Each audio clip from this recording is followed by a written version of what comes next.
ছোট এরকম অনেক মনের ইচ্ছা হয় যেগুলো পূরণ করার দরকার হয়। মনের তো অনেক খিদে আছে, কিছু খিদে তো মেটাতেই হয়, না হলে মন তো আবার আপনাকে ভারাক্রান্ত করে দেবে। আমিও অনেক মনের ইচ্ছে এইভাবে করে নিই পূরণ। আপনারাও করে নিতে পারেন, খুব সহজ উপায়। যে কোনো পূর্ণিমা তিথিতে আপনি এই উপায়টি করতেই পারেন।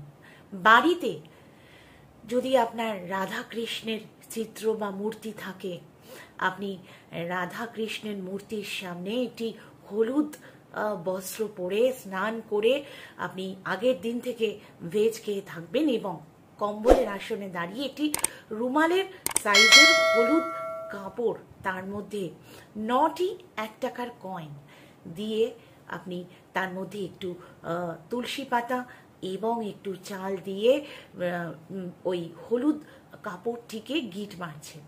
দিয়ে আপনি মুখের সামনে নিয়ে 3 বার নিজের নাম গোত্র বলে আপনার মনস্কামনা জানাচ্ছেন। কার কাছে জানাচ্ছেন? রাধা রানীর কাছে। রাধা রানীর কাছে যখন আপনি কোনো মনস্কামনা জানাবেন এবং তিনি যদি আপনার ওপর প্রশমিত হন, তাহলে শ্রী কৃষ্ণ স্বয়ং আপনার সেই সমস্যার সমাধান করতে চলে আসবে। আপনার কাছে মনে হতে পারে যে এগুলো একদমই বাজে কথা, কারণ ভগবান কখনই স্বয়ং নিজে আসেন না, বা আমরা এত পুণ্য করিনি।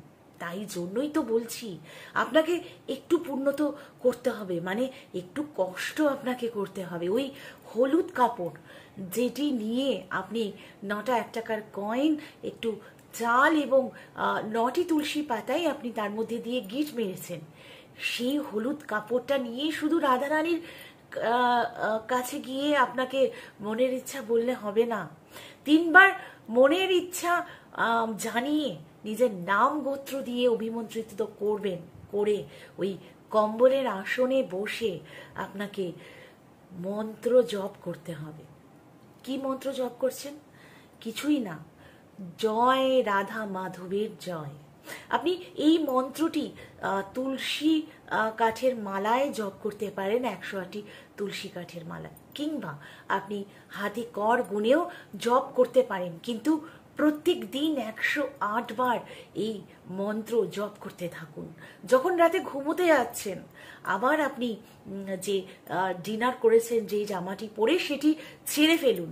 ছেড়ে একটি ধোয়া পরিষ্কার সাদা বস্ত্র পরে আপনি তুলসী মালাটি আপনার মালার ব্যাগ যদি থাকে সেই ব্যাগের মধ্যে নিয়ে ঘাটে উঠুন, হাত পা ধুয়ে অবশ্যই, এবং আপনি অবশ্যই আবার 108 বার মন্ত্র জপ করুন। কি মন্ত্র?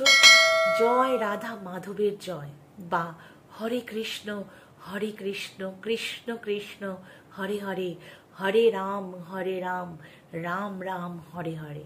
আমরা এই মন্ত্রগুলো শুনেছি, ছোট থেকে শুনেছি, কিন্তু কখনো তাকে স্মরণ করে ডাকিনি, বা কোনো বিপদ থেকে বেরোনোর জন্য হয়তো ডাকিনি। যারা ডেকেছেন তারা তো উপকার পেয়েছেন, যারা ডাকেননি তাদের জন্য আজকের এই টোটকা। শুধু বিপদে পড়লেই ডাকলেই চলবে না। আপনার মনস্কামনা পূরণ হয়ে গেলেও আপনি এই 108 বার জয় রাধা মাধবের জয় বা হরে কৃষ্ণ মহামন্ত্র জপ করতে 108 বার ভুলবেন না। করে দেখুন এবং হাতে নাতে ফল পান। কিন্তু মনস্কামনাটা রাধা রানীর কাছেই করতে হবে।